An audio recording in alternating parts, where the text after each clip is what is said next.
So 5:40 Fajr, starting this Sunday, inshallah.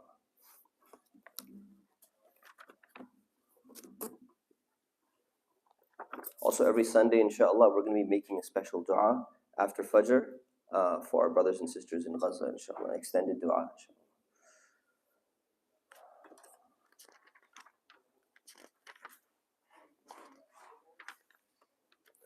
Bismillah ar-Rahman ar-Rahim, alhamdulillah, wassalatu wassalamu ala rasulillah wa ba'd. So the next chapter is Kitab al-I'tikaf. Since we've already covered that, Ramadan is over, we're skipping that. The next chapter is Kitab al-Hajj. Since the time for Hajj is not yet here, we're going to skip that, inshallah. We might return to it around Hajj time, inshallah. The next chapter is Kitab al-Jihad, the chapter on striving in the path of Allah, or we could say war in the path of Allah. So the first hadith, عن أبي هريرة رضي الله عنه قال سئل رسول الله صلى الله عليه وسلم. The Messenger of Allah was asked, أي العمل أفضل? Which deed is the best? قال إيمان بالله ورسوله. Said, belief in Allah and His Messenger. The best thing you can do is belief in Allah and His Messenger. قيل ثم ماذا? And then it was said, what comes after that? قال الجهاد في سبيل الله. Said, striving in the path of Allah. قيل ثم ماذا? He said, then what comes after that? قال حج مبرور. Said, an accepted pilgrimage or an accepted Hajj. متفق عليه. This hadith is in Bukhari and is in Muslim. Another hadith I want to cover as well here. عن أبي ذر رضي الله عنه قال قلت يا رسول الله أي العمل أفضل. So Abu Dhar also reported that he asked the Messenger of Allah, he said, O Messenger of Allah, which deed is most beloved to Allah? قال الإيمان بالله, belief in Allah, والجهاد في سبيله, and striving in His path, jihad in the path of Allah. متفق عليه. This is in Bukhari and Muslim. So the important thing here, we're going to be covering many hadith about jihad in the chapter of jihad. It's a very long chapter. But the first thing we need to talk about is how the word jihad in the past 20 years in America has become almost taboo. People are afraid to even use the word jihad. There was a time where Muslims would be afraid, they would call it the J word.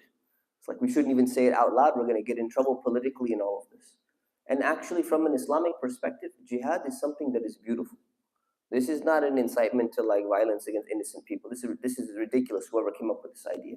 But the idea, our own terms as Muslims, we should be proud of our own terms.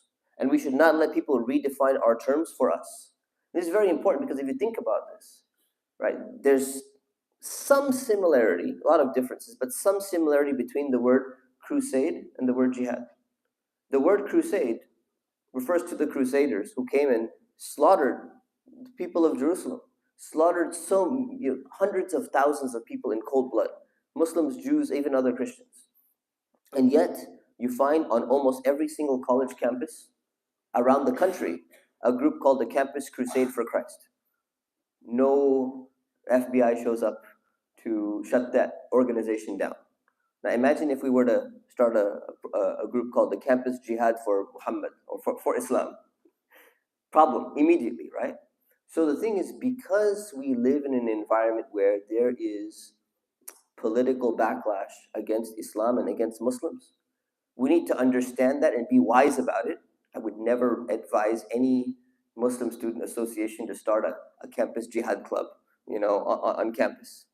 At the same time, when we are within our own circles, not like privately, but when we're teaching Islam, when we have a Sunday school, when we have an Islamic Quran school, when we have an Islamic studies program or something like that, we should not shy away from using words that are part of our Islamic vocabulary because we get to define what those words are.